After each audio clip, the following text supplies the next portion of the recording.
JSE's open and ready to welcome junior miners, says Mokorosi on eve of Junior Indaba. This audio is brought to you by Aztec Industries, a global leader in manufacturing equipment for infrastructure, including asphalt production, construction, and material processing, driving innovation and sustainability. On the eve of next week's Junior Indaba, strong emphasis was this week placed on the Johannesburg Stock Exchange, JSE, being open and ready to welcome junior miners.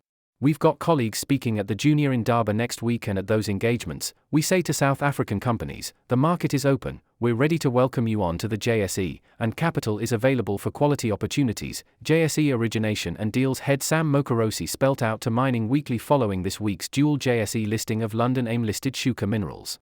Also watch attached Creamer Media video. Newly listed Shuka has a coal project in Tanzania, and is finalising the purchase of a lead, zinc, silver and vanadium mine in Zambia. We have a long-standing dual listing framework on the JSE for international companies that have a premier exchange listing overseas, to do a list here. What that does is give access to $1 trillion investor base in South Africa that is looking for quality assets, quality businesses to invest in, be they large megacaps, be they smaller AltX-listed companies that are looking for upside growth. South African investors are hungry for good quality assets. We have a good pipeline. There's another listing happening in June, and one that's been promised in September, and some of the folks that attended this morning's listing are also promising us one more inward listing. The momentum is looking strong. We had a really great 2024 with the likes of We Buy Cars and Boxer and psilocybin listing, so we're looking forward to maintaining that momentum, said Mokorosi. We are very supportive of mining. Our roots as the Johannesburg Stock Exchange come from the gold rush in the late 1800s, which is the time that the JSE was formed, and so we're excited to see junior miners come to the market to access capital. I think dual listing really helps. If you look at a company like Orion Minerals, they were able to use instruments in Australia, because they're listed there, to raise capital from investors in South Africa, so you can see those kinds of synergies cross-border in terms of access to capital, and that's what dual listings allow companies like Shuka to achieve, Mokorosi added. The JSE is currently ranked in the top 20 largest stock exchanges in the world by market capitalization, and is the largest stock exchange in Africa, having been in operation for 137 years. Mining Weekly, why is the AltX attractive? Mokorosi, the AltX is really our board for junior miners, for smaller companies. The entry requirements are a bit lower than the main board.